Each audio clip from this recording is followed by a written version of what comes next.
When you look at a world map, you think you understand countries, borders, and nations. But what if I told you some countries are completely hidden inside other countries? No oceans. No clear borders, just nations trapped within nations.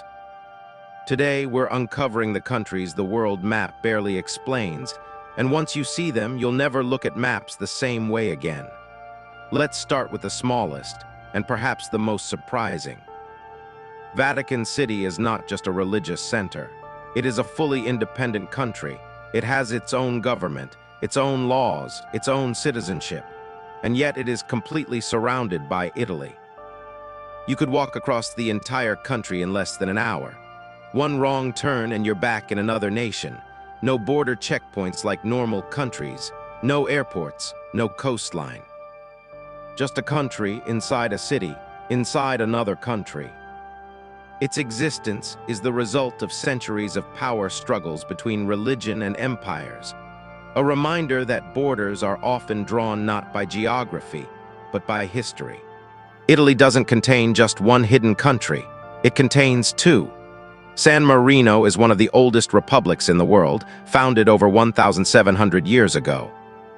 Long before modern Italy even existed. As empires rose and fell around it, San Marino somehow survived, small, independent, and completely surrounded. Today, it operates as its own nation, while relying on Italy for roads, trade, and access to the outside world. Two separate countries, one surrounding nation. The map looks calm, but history underneath it is chaotic. When countries get trapped inside others, it's almost never by accident. It happens because of ancient treaties collapsing empires' political compromises or borders drawn centuries ago. That no one ever fixed, and nowhere is this more dramatic than in southern Africa. Lesotho is the only country in the world that sits entirely above 1,000 meters in elevation. It is completely surrounded by South Africa. No coastline, no alternative route out. Its mountains isolate it, its borders trap it. Yet despite this, Lesotho remains independent with its own culture, language, and identity. From space, it looks like a hole punched straight through another country. A nation inside a nation, and these are just the obvious ones, because not all hidden countries are perfectly enclosed. Some are almost trapped, some follow rivers. Some exist because borders were drawn with rulers, not logic. In the next part, we'll uncover the most unusual case of all. A country shaped entirely by a river, cutting deep into another nation. Creating one of the strangest borders on Earth. We saw countries that are completely surrounded.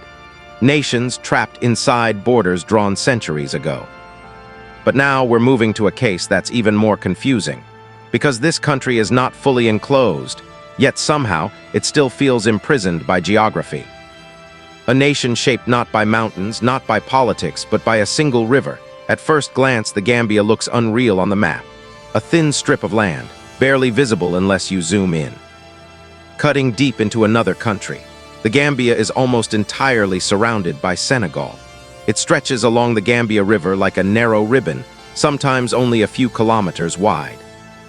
From the air, it looks less like a country and more like a border mistake. How did this even happen? The answer lies in colonial history. When European powers divided Africa, they didn't care about natural borders, cultures, or logic. The British wanted control of the river.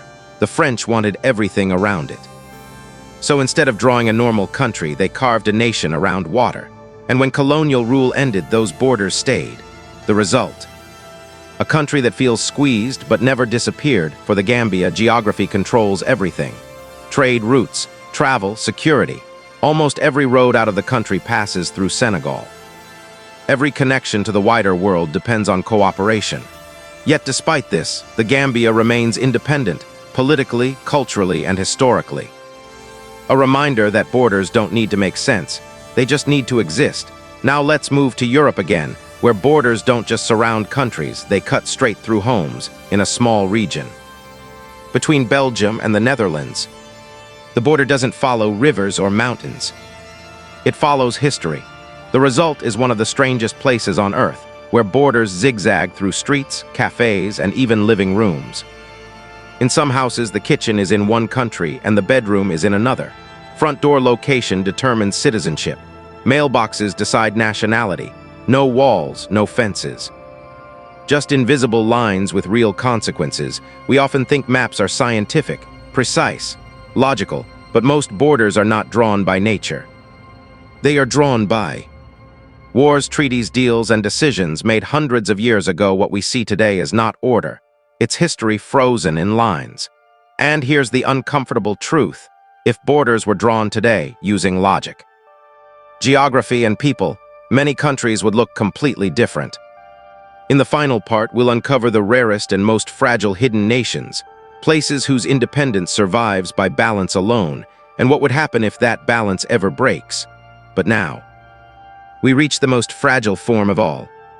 Countries that survive not because they are strong, but because the world allows them to. Their independence exists on a delicate balance, and if that balance shifts, they could disappear. Monaco is one of the smallest countries on Earth. It sits pressed tightly against France, with the Mediterranean Sea on the other side. From above, it looks like a city. From the ground, it feels like a country. It has its own government, its own laws, its own borders, yet every direction leads immediately into France. Monaco survives not through size or power, but through diplomacy, history, and economics. A reminder that independence doesn't always come from strength. Sometimes it comes from agreement. Liechtenstein, now consider a country with no access to the sea and no direct connection to global trade routes. Liechtenstein is locked between Switzerland and Austria. Small, quiet, almost invisible on most maps, and yet it functions as a fully independent nation. Its survival depends entirely on cooperation, open borders, shared systems, and trust. Without that trust, the country would become isolated overnight. Why do these countries still exist? The real question isn't how these countries exist, it's why they still do. The answer lies in stability. Changing borders creates chaos, and chaos is something modern nations avoid. So instead of redrawing the map, the world preserves these unusual shapes, even if they make no sense geographically. Independence remains because removing it would cost more than protecting it. Maps feel permanent, but they're not. They are frozen moments of history, lines drawn by decisions long gone. Every hidden country tells the same story. Borders are human inventions. Geography doesn't always win. History leaves behind strange survivors. What looks odd on a map often represents centuries of struggle, compromise, and survival. Some countries are surrounded, some are trapped, some survive only because balance is maintained. But all of them prove one thing: the world map isn't clean, it isn't logical. And it certainly isn't finished, because behind every border, there's a story the map doesn't explain. If these hidden countries surprised you, imagine how many other secrets are still buried inside our maps.